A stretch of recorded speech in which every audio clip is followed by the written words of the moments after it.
दोस्तों, जैसा कि आप और हम सब जानते हैं कि हमारे बॉलीवुड में आए दिन नई नई फिल्में रिलीज होती हैं। कुछ चलती हैं तो कुछ फ्लॉप हो जाती हैं। वैसे तो जाने माने एक्टर यानी सलमान खान, शाहरुख खान, आमिर खान और ऐसे कई एक्टर जैसे अक्षय कुमार, अजय देवगन, इनकी फिल्में तो अक्सर सुपरहिट ही जाती हैं, लेकिन कभी कभी इनको भी फ्लॉप मूवीज का सामना करना पड़ता है। और साथ ही साथ इसी बॉलीवुड इंडस्ट्री में नए नए एक्टर्स आते हैं जो कि अपना अपना लक आजमाते हैं। कुछ चल जाते हैं तो कुछ नहीं चलते। एक ऐसे ही एक्टर जो कि बॉलीवुड फैमिली से ही बिलोंग करते हैं वो हैं वरुण धवन। इनके पिता अच्छे खासे मूवी डायरेक्टर भी हैं और ये भी अपनी एक्टिंग से लोगों का दिल जीत चुके हैं।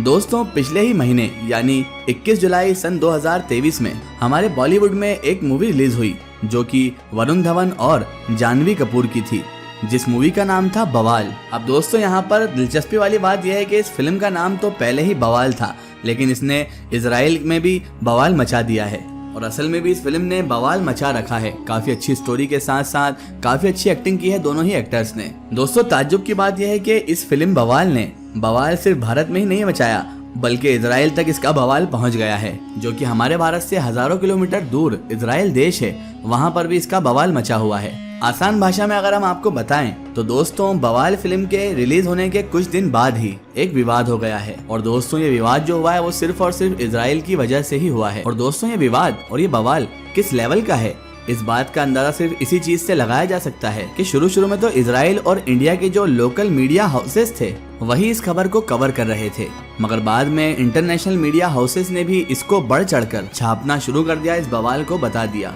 इतना ही नहीं दोस्तों, इंडिया में हमारे जो इजराइल की एम्बेसी मौजूद है उसकी तरफ से बाकायदा इस फिल्म को लेकर ट्वीट भी किया गया और इस फिल्म को लेकर ट्वीट में भी उन्होंने उंगलियां उठाई।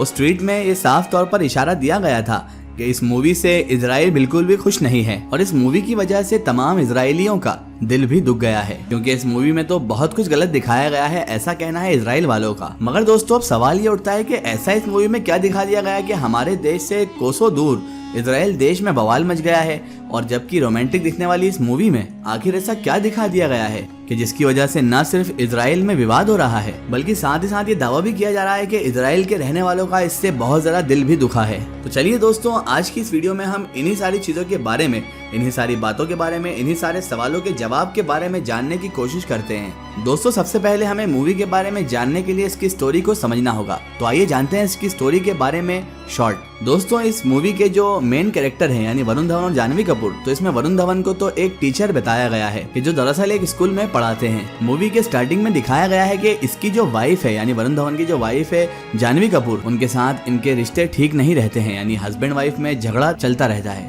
और दोनों की बिल्कुल भी आपस में बनती नहीं है। ऑलरेडी जब वरुण धवन अपनी पर्सनल लाइफ में परेशान चल रहे होते हैं मूवी में, ऐसे ही माहौल में एक दिन कॉलेज के अंदर पढ़ाते वक्त उनके ही एक स्टूडेंट के साथ वरुण धवन की वर्ल्ड वॉर को लेकर बहस हो जाती है। इस बहस की वजह से ही टीचर यानी वरुण धवन जब ज्यादा गुस्सा हो जाते हैं, आक्रामक हो जाते हैं, वो उस स्टूडेंट को थप्पड़ मार देते हैं। मगर दोस्तों, बाद में मालूम पड़ता है कि जिस लड़के को वरुण धवन यानी टीचर थप्पड़ मार देते हैं वो दरअसल एक MLA का लड़का है यानी विधायक का लड़का है। फिर वरुण धवन की मुश्किलें इस मूवी में और ज्यादा बढ़ जाती हैं और ज्यादा बवाल यानी विवाद शुरू हो जाता है। ऐसे ही माहौल में जब वरुण धवन की इस मूवी में, इस टीचर की इस मूवी में प्रोफेशनल और पर्सनल दोनों ही जिंदगियों की 12 बजी पड़ी रहती है, तो ये टीचर और इसकी वाइफ यानी वरुण धवन और जानवी कपूर दोनों ये फैसला कर लेते हैं कि क्यों ना सुकून हासिल करने के लिए कुछ वक्त के लिए इन तमाम तर झमेलों को, इन चीजों को यहीं पर छोड़कर हजारों किलोमीटर दूर चले जाया जाए, यानी कि यूरोप चले जाया जाए। और इसी मकसद के लिए यानी कि सुकून हासिल करने के लिए वरुण धवन और जानवी कपूर यानी हिस्ट्री टीचर और इसकी वाइफ यूरोप विजिट करते हैं। यूरोप पहुंचने के बाद ये दोनों ही हस्बैंड वाइफ यूरोप की अलग अलग जगह को विजिट करते हैं और उन जगहों को भी देखते हैं जहां पर किसी दौर में वर्ल्ड वॉर 2 हुआ था।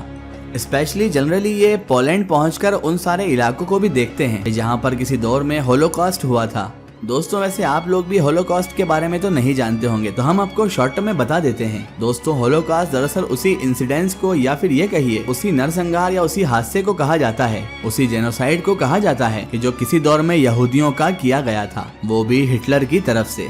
आप लोगों ने भी दोस्तों बार बार ये चीज तो सुनी होगी कि हिटलर जो था वो यहूदियों से बेइंतहा नफरत किया करता था, इसीलिए उसने चुन चुनकर न सिर्फ यहूदियों पर जुल्म ढाना शुरू कर दिए थे बल्कि इनको तो चुन चुनकर कत्ल भी करवाया था। 60 से 70 लाख के करीब यहूदियों को देखते ही देखते हिटलर ने खत्म कर दिया था। और दोस्तों, उसने जिस तरह से यहूदियों को मारा था, खत्म किया था, उसको सुनकर ही आपकी रूह कांप जाएगी। अलग अलग तरह के कैंप बनाए गए थे जिसके अंदर सैकड़ों या फिर हजारों लोगों को एक साथ ठूस दिया जाता था। तो उसके बाद या तो जहरीली गैसेस छोड़ दी जाती थी या फिर कभी कभी लोगों को खड़ा कर एक साथ उन पर फायरिंग कर दी जाती थी और इस तरीके से दोस्तों एक बार में बेशुमार यहूदियों को कत्ल कर दिया जाता था। बहरहाल दोस्तों आते हैं हमारी स्टोरी की तरफ, यानी वरुण धवन की स्टोरी की तरफ। तो जैसा कि आपको हमने बताया कि इस मूवी में वरुण धवन को एक हिस्ट्री टीचर के रूप में बताया गया है।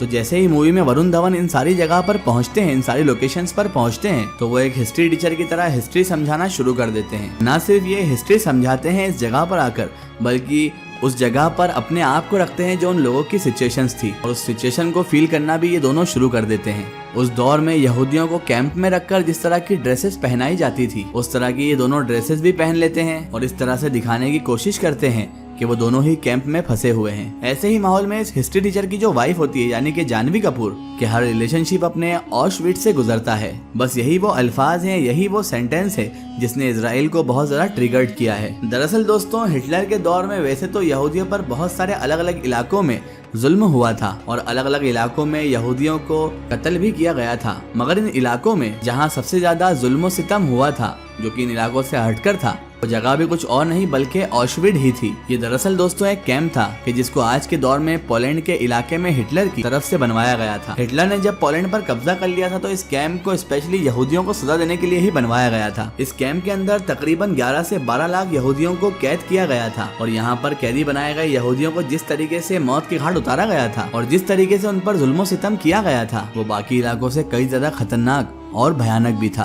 यही वजह है कि आज तक न सिर्फ इस नाम को याद रखा गया है बल्कि सेपरेट इसके ऊपर ही कुछ मूवीज भी बनाई गई हैं। अब आप लोग समझ चुके होंगे कि इजराइल और दुनिया के बाकी यहूदियों को बवाल नाम की इस मूवी से आखिर प्रॉब्लम क्या है। उनका कहना है कि इस मूवी में होलोकॉस्ट और स्पेशली ऑशविट्ज के बारे में जो चीजें दिखाई गई हैं, जो सीन्स दिखाए गए हैं, वो बहुत ज्यादा हल्का करके दिखाया गया है। यानी ये मैसेज देने की कोशिश की गई है कि यहूदियों के साथ उस हिटलर के दौर में हिटलर ने जो भी जुल्म किया था वो बहुत मामूली सी चीज थी और उतना खतरनाक ये नहीं था जितना हम लोगों को दिखाया जाता है। इजराइल की तरफ से जिन लोगों ने इस फिल्म को क्रिटिसाइज किया है उनका यही कहना है कि इस मूवी का जो डायलॉग है जिसमें कहा गया है कि हर रिलेशनशिप को अपने ऑशविट्ज से गुजरना पड़ता है, ये दरअसल जो खुद ऑशविट्ज है और इससे जुड़ी हुई खतरनाक जो यादें हैं उनको हल्का दिखाने की कोशिश कर रहा है। इसके अलावा इस मूवी में और भी ऐसे डायलॉग हैं जो इजरायली लोगों को, यहूदी लोगों को पच नहीं पा रहे हैं। मिसाल के तौर पर इस मूवी में ये भी कहा गया है कि हम में से हर एक इंसान के अंदर थोड़ा बहुत हिटलर तो मौजूद ही है। ये दरअसल इस मूवी में तो इंसान के लालच की तरफ इशारा करके बोला गया है, क्योंकि इंसान किसी भी चीज में अगर थोड़ा सा भी सेटिस्फाई नहीं होता है और इसके उल्टा उसको हर मामले में और बस ज्यादा चाहिए रहता है।